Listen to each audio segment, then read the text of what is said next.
باپ دونوں ہی بچوں کو پالتے پوستے بڑا کرتے اور ان کی تربیت کرنے میں تکلیف اٹھاتے ہیں، تاہم ماں کی مشقت یقیناً باپ کی مشقت سے زیادہ ہوتی ہے، لہٰذا اسلام نے باپ کے مقابلے میں ماں کے حقوق پر زیادہ زور دیا ہے۔ قرآن مجید میں اللہ تعالیٰ نے فرمایا، ہم نے انسان کو ہدایت کی کہ وہ اپنے والدین کے ساتھ نیک برتاؤ کرے، اس کی ماں نے مشقت اٹھا کر اسے جنا۔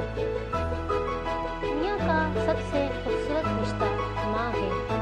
ماں وہ ہستی ہے جو اولاد کو انگلی پکڑ کر اس دنیا میں چلنا سکھاتی ہے، لیکن یہی اولاد جب پڑھ لکھ کر جوان ہو جاتی ہے اور کسی قابل ہو جاتی ہے تو وہ اپنی ماں کو کچھ بھی نہیں سمجھتی ہے، وہ ماں پر چیختی ہے اور ماں کے ساتھ نافرمانی کرتی ہے اور ماں سے کہتی ہے، ماں تجھے تو کچھ بھی نہیں پتہ ہے، تجھے تو دنیا کا پتہ ہی نہیں ہے۔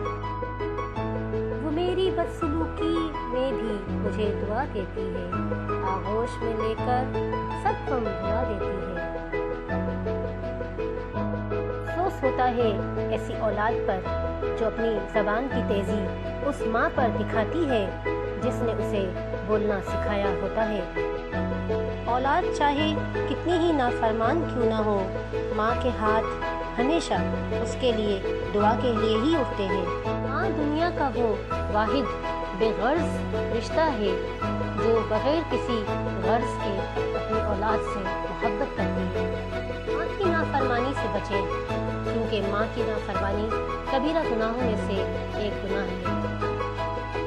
پھر ایک وقت ایسا آتا ہے کہ جب ماں منو مٹی تلے جا کر سو جاتی ہے اور پھر ہمیں احساس ہوتا ہے، ہوا ہے تجھ سے بچھڑنے کے بعد یہ معلوم، ہوا ہے تجھ سے بچھڑنے کے بعد یہ معلوم کہ تو نہیں تھی، تیرے ساتھ ایک دنیا تھی۔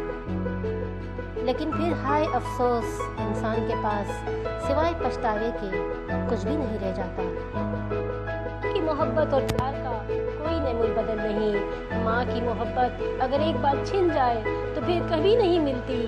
ماں کی محبت کا کوئی نعم البدل نہیں، کوئی نعم البدل نہیں۔ ماں تیری خوشبو کہیں نہ ملی، میں نے پھول سارے خرید کر دیکھے، میں نے پھول سارے خرید کر دیکھے۔